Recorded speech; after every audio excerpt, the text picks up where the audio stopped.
નમસ્તે મિત્રો, આપ સૌનું હાર્દિક સ્વાગત છે વાયરલ વંટોળમાં। મિત્રો, આજે આપણે વાત કરવાના છીએ બગદાણા બબાલમાં ગુજરાતમાં 29 ડિસેમ્બર પછી એક જ નામ સતત ચર્ચામાં છે, એ નામ છે જયરાજ આહિર। તો મિત્રો, આજે મહુવા કોર્ટમાં જયરાજ આહિરને રજૂ કરવામાં આવ્યા અને અંતે તેઓ જેલ હવાલે થઈ ગયા છે। પણ સવાલ એ છે કે શું થયું હતું આખરે? જામીન કેમ ન મળ્યા જયરાજ આહિરને? તો ચાલો આપણે સમજીએ। તો મિત્રો, સમગ્ર મામલો શું છે? નવનીત બાલદિયા પર હુમલો થયો હતો। આ હુમલા પાછળ જયરાજ આહિર પર ગંભીર આરોપ લગાવવામાં આવ્યા। પોલીસે 2 તબક્કામાં પૂછપરછ કરી અને ત્યારબાદ જયરાજ આહિરની ધરપકડ કરવામાં આવી છે। ધરપકડ શનિવારે થઈ હતી। રવિવારે સામાન્ય રીતે કોર્ટ બંધ રહે છે, પરંતુ પણ મામલો ગંભીર હોવાથી મહુવા કોર્ટમાં રજૂ કરવામાં આવ્યા હતા અને રજૂઆત કરવામાં આવી હતી। તો મિત્રો, કોર્ટમાં શું થયું? કોર્ટમાં સરકારી વકીલે જબરદસ્ત દલીલો કરી। જયરાજ આહિર તરફથી જામીનની માંગ કરવામાં આવી, પણ કોર્ટે જામીન અરજી ફગાવી દીધી। કોર્ટે રિમાન્ડ પણ માંગ્યા નથી, એટલે સીધું જયરાજ આહિર જેલ હવાલે।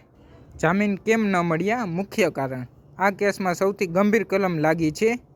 એ કલમ છે BNS 109A, જૂની IPC 307 હત્યાના પ્રયાસની કલમ। આ કલમ હેઠળ 10 વર્ષ સુધીની સજા, દંડ અને ગંભીર ઈજા હોય તો આજીવન કેદ પણ થઈ શકે છે।